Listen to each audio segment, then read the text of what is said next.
Michael, hello. Thank you very much for being here with me and answering a few questions. So your name is Michael, and what do you do for a living? I'm a travel agent. I work at home for myself, and I've been a travel agent all of my life, but decided to start to work for myself 5 years ago.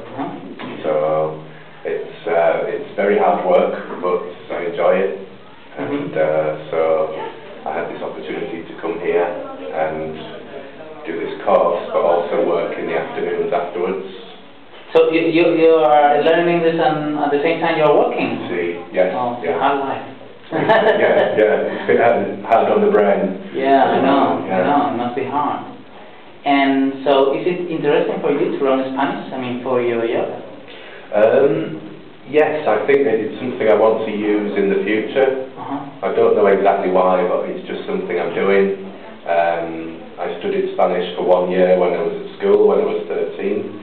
And when you choose your subjects to do the exams in, I wanted to do French and Spanish and 3 other subjects, but they wouldn't fit in, so I did French and then other things. So I just came back to Spanish about 5 years ago. I see. And is there any other language that you speak?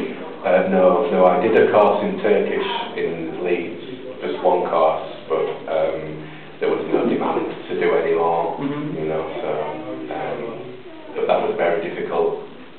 I go to the Institute of Cervantes in Leeds, and at the very first class they spoke English for maybe half an hour, and then the rest in Spanish, and I don't know how, but you just start to understand what's being said. But if they did the same thing in Turkish, I wouldn't have had a clue what they were talking about. Yeah, me neither. And is there any other, what is your best strategy to learn Spanish? So what is it that you find more useful, so to speak, to learn Spanish? To learn?